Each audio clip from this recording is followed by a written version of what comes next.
Well, an ancient discovery is shedding light on the early church. The Megiddo Mosaic dates back nearly 2,000 years, and experts believe it decorated one of the earliest Christian worship sites in Israel. For 1,500 years, the mud of the Galilee held onto a secret that wasn't supposed to exist.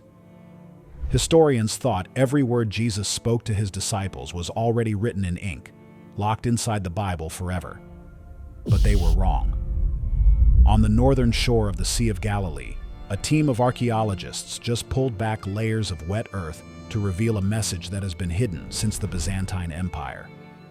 It is a mosaic floor, sealed and silent, preserving a direct command from Jesus to Peter that no gospel writer ever recorded.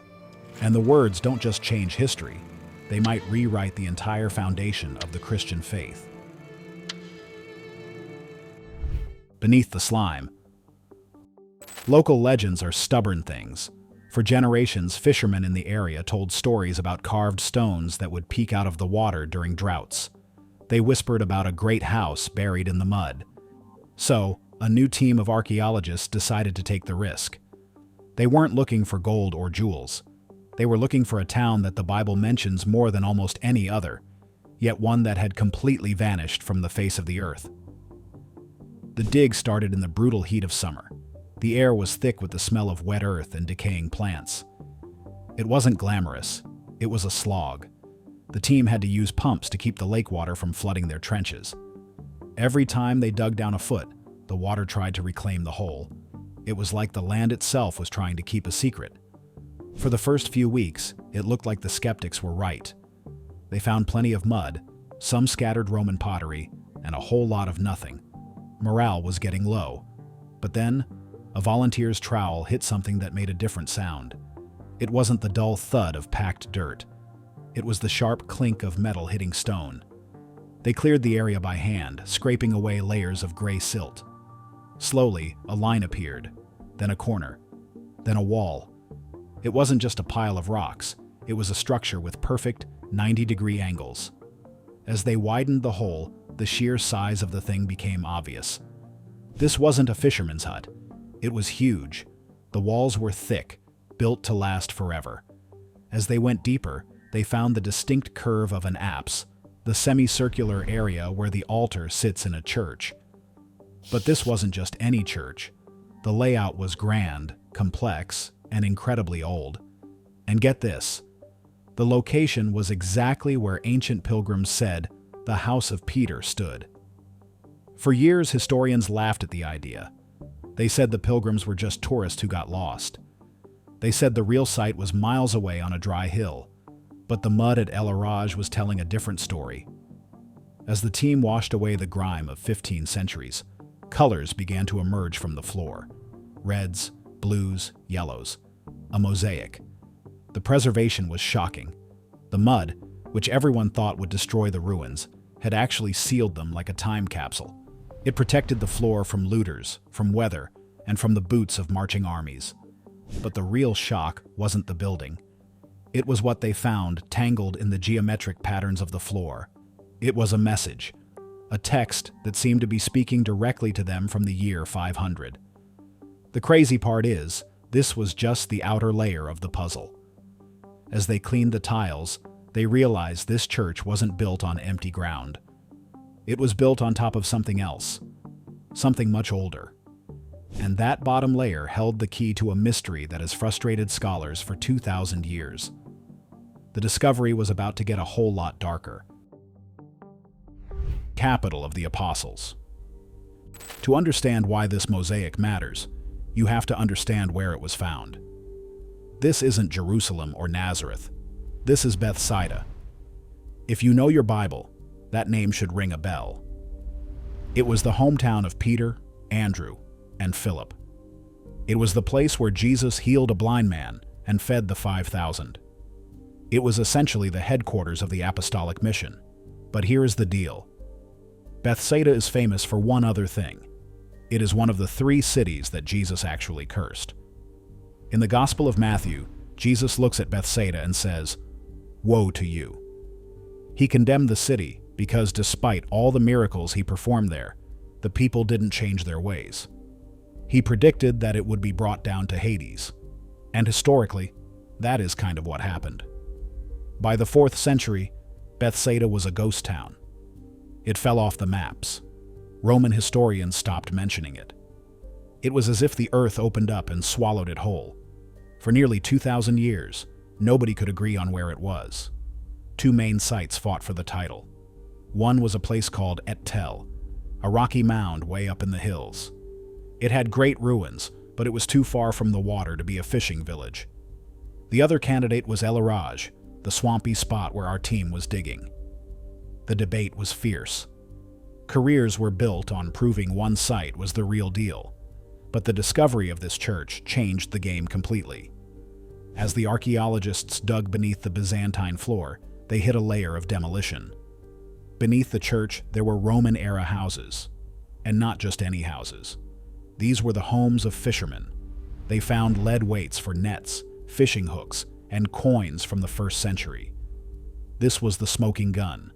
This was a fishing village that was active exactly when Jesus was alive. But there is a twist. The way the church was built tells a story of obsession. The Byzantine builders didn't just plop the church anywhere. They carefully centered the church directly over the remains of one specific house. Why would they do that? In the ancient world, you didn't build a massive basilica over a random fisherman's shack unless that shack meant something. The architects of the 5th century went to extreme lengths to preserve this specific spot. They built a wall around the original room. They treated the dirt floor of the old house as a holy relic. Everything pointed to one conclusion. The builders believed, with absolute certainty, that they were building on top of the actual home of Peter. Now, skeptics might say, well, maybe they were just guessing, but ancient memory was better than we give it credit for. People didn't have Google Maps. They had oral tradition. Grandfathers took grandsons to the site and said, that is where the rock of the church lived. The discovery at El-Araj suggests that despite the curse and the disappearance of the city, a small group of believers stayed behind. They kept the location secret. They kept the memory alive. They guarded the site until the empire became Christian, and they could build a monument. But the monument wasn't just a memorial. It was a vault. And inside that vault, they locked away a sentence that brings us back to the very moment Jesus spoke to his followers. It's not that simple, though, because what they wrote on the floor wasn't a verse you can find in your Sunday school book. The silence of the stones was about to speak. The Byzantine Code. Let's go back to that Mosaic. As the conservators cleaned off the centuries of grime, the Greek letters started to pop. The team gathered around, cameras clicking, hearts racing. They called in an expert in ancient Greek to translate it on the spot. The inscription begins with a dedication to a bishop, which is standard stuff. But then it drops the hammer. It refers to Peter.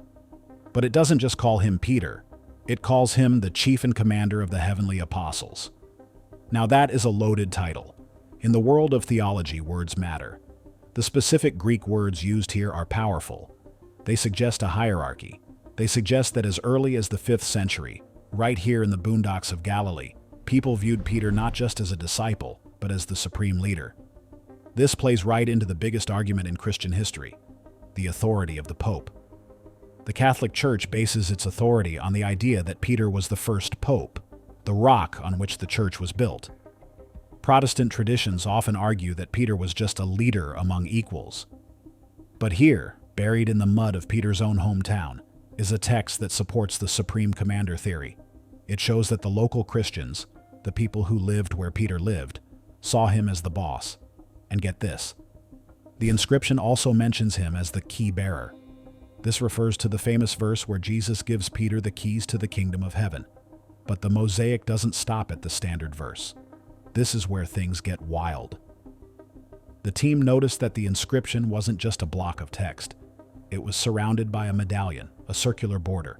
And inside that border, there were fainter letters, smaller, harder to read. They looked like they had been worn down by thousands of feet walking over them, or perhaps they were carved lighter on purpose. The naked eye could barely see them. So, the team brought in high-tech imaging gear. They used infrared scanners to look through the dirt and the wear. What appeared on the screen made everyone in the tent go quiet. It was a continuation of the sentence, a quote. It was framed as a direct speech from the Lord to his disciple. Most ancient churches have Bible verses on the walls or floors. That's normal. But this text didn't match the standard manuscripts.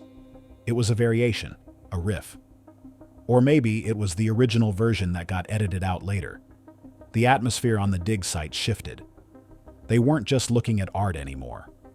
They were looking at a transcript of a conversation that happened 2,000 years ago, just a few yards from where they were standing. The words were personal, intimate, and they hinted at a cosmic job description that we have never heard before. The scan revealed the impossible. The preparation of heaven. The infrared images were processed, and the linguists went to work. They pieced together the fragmented letters from the hidden ring of the Mosaic. The reconstructed sentence read something like this: "Guard my house, for I go to prepare the heavens." Let that sink in for a second. Guard my house. In the Gospel of John, Jesus tells Peter to feed my sheep. In Matthew, he tells him he is the rock. But nowhere in the canonized New Testament does Jesus tell Peter to guard my house. And then the second part, "For I go to prepare the heavens." We know the verse where Jesus says, "I go to prepare a place for you." That is in John chapter 14. But this is different. This suggests a division of labor. Jesus is handling the architecture of the next world, and he is leaving Peter as the security guard of the physical world. Why does this matter? Because it implies that the house isn't just a metaphor for the church. It might refer to the actual physical building they were standing on. Remember, this church was built over a house. Peter's house. What if the tradition here wasn't just Peter lived here? What if the tradition was that Jesus specifically told Peter, "Stay here, guard this spot. This is the anchor point." This aligns with something scholars call the Agrapha. These are the sayings of Jesus that are found in ancient writings but are not in the Bible.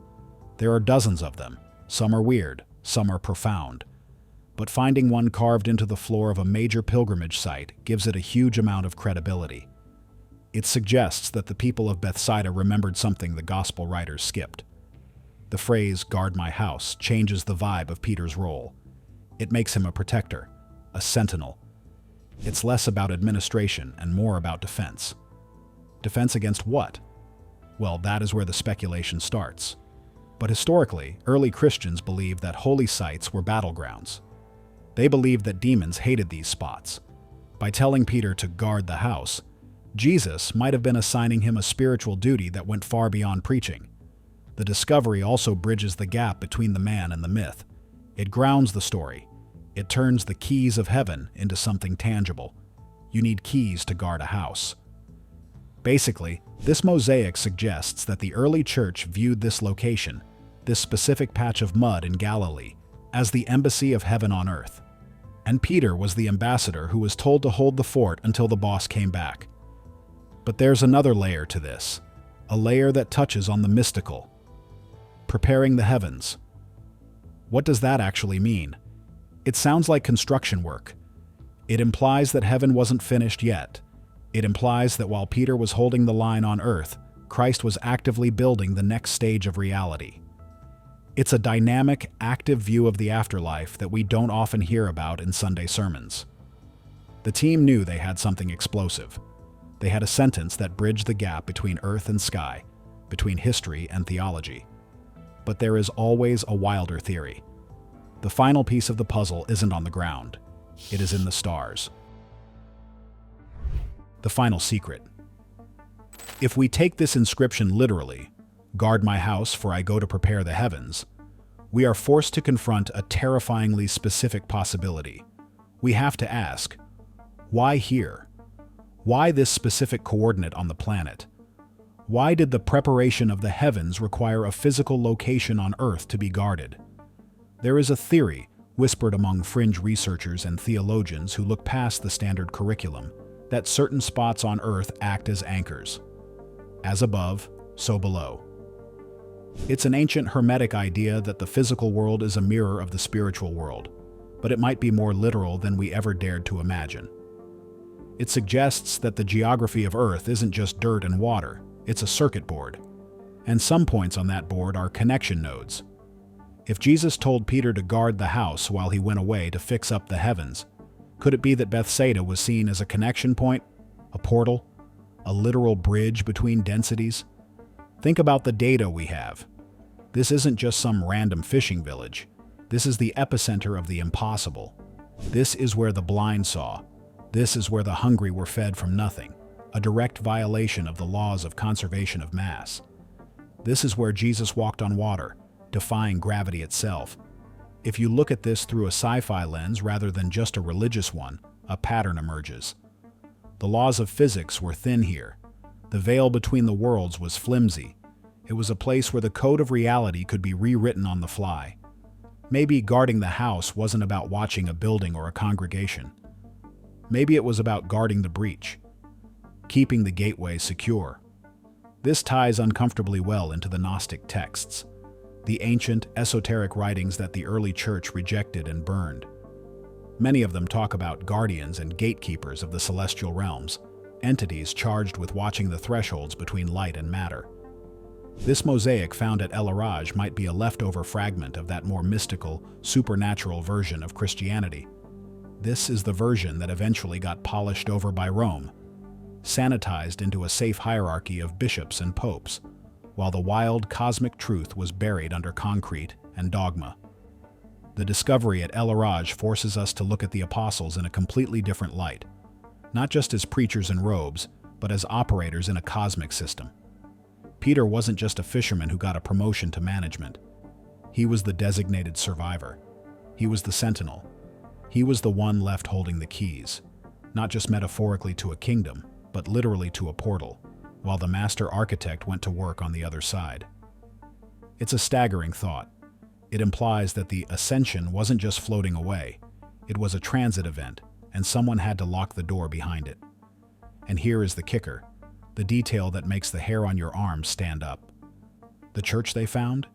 It wasn't destroyed by an army. It was destroyed by an earthquake in the 8th century. The ground shook, the walls fell, and the mud took over. It's almost as if the earth itself swallowed the secret. For over 1,000 years, Peter's house was lost. The coordinate was unguarded. The seal was broken, or perhaps it was hidden for its own protection. For 10 centuries, silence. The location was erased from the map.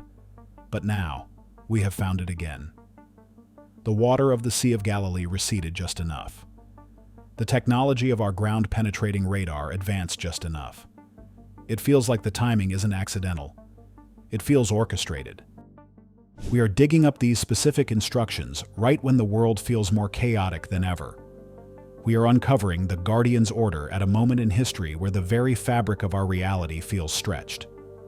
Maybe the message wasn't just for Peter in the 1st century. Maybe it was a time capsule for us, a dormant command waiting for the right generation to excavate it. Guard the house. Protect the foundation. Remember the origin. Watch the breach. The archaeologists have packed up their tools for the season. The mosaic is covered back up with sandbags to protect it from the elements. But the words are out now. You can't unread them. The frequency has been broadcast. The discovery at El-Araj has proven that the ground still speaks. It has proven that even after 2,000 years of wars, floods, and neglect, the secrets of the Galilean shore are still waiting for someone to listen. We thought we knew the whole story of the early church, but it turns out we were only reading the executive summary. The real details, the technical manual for the interaction between heaven and earth, were buried in the mud, waiting for the keys to turn. And now that they have, you have to wonder. If the command was to guard the house while he prepares the heavens, and we are just now finding the house again, is the preparation finally finished? What else is Jesus doing up there while we are down here, finally looking at the right spot? So, here is the real question. If Jesus gave Peter secret instructions that never made it into the Bible, how many other commands are we missing? Does this change how you see the apostles? Or is it just a beautiful old floor? Drop your thoughts in the comments below. And if you enjoyed this deep dive into the mysteries of history, smash that like button and subscribe. We are digging up new secrets every week, and trust me, you don't want to miss what we find next. Thanks for watching.